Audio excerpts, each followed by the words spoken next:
Hello everyone, it's Shane Kanto, your Wasteland Reviewer, and I'm here to review The Lion King. And it's been a while now where Disney's been taking all of their old properties and starting to remake them. And I talked about this in my review for Aladdin. I thought it was really cool with films like Peach Dragon and The Jungle Book, where they took pretty silly animated or partially animated films and improved them and did something interesting with them. But then they started touching Beauty and the Beast, Aladdin, and The Lion King. And it's like, these were great to begin with. Unless you're going to do something very different with them, they're just going to feel like rip-offs, and things might not work as well.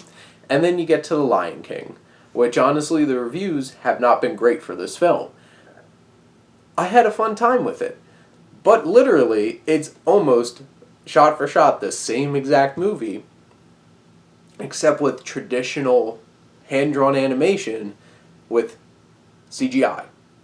So, though, like right off the bat, if you're into this being almost the same exact movie, then there you go. You'll enjoy it. If that's going to bother you, then maybe not waste your money. But Jon Favreau, I was super excited because I've seen him done great. He has done great work, like The Jungle Book, with these live-action remakes. This film, I guess to talk about things that did change, because for the most part, everything is pretty much the same. And some of that worked. Like the opening sequence still hit me real hard. It was beautiful and really well done.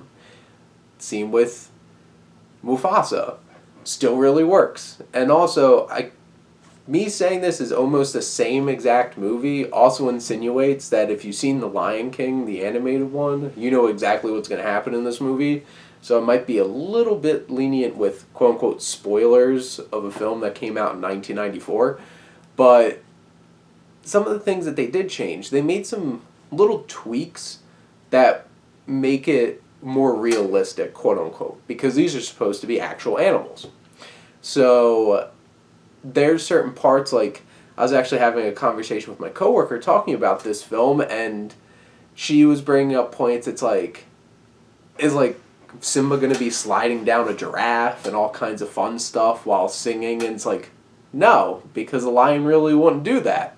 So they make changes to like the musical set pieces that make them more grounded where these are actual animals, which kind of takes some of the magic away.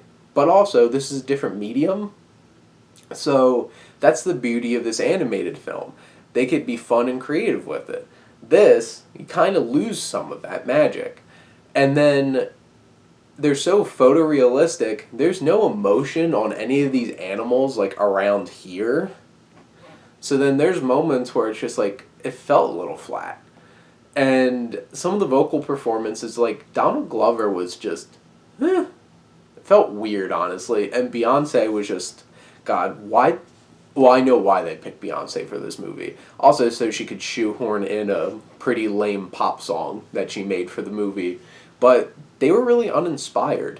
Scar, they did something different with. It wasn't like that, like, mustache twirling Jeremy Irons, like, really dastardly vocal performance.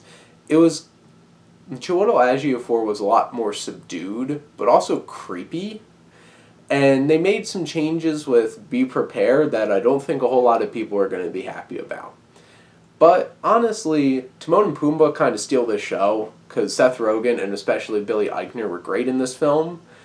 But honestly, there's not a whole lot to go running home about, being like, I loved it.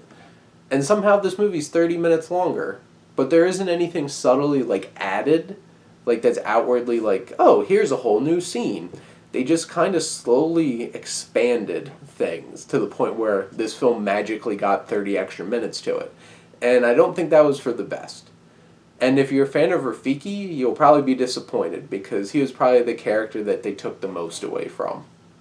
But it was fine. I enjoyed it. And some people enjoy it. Some people will be, like, devastated because it destroys their childhood. But, or you could be in between there. Comment. Let me know what you think about The Lion King, because those are my thoughts. But thank you as always for tuning in and supporting your Wasteland Reviewer.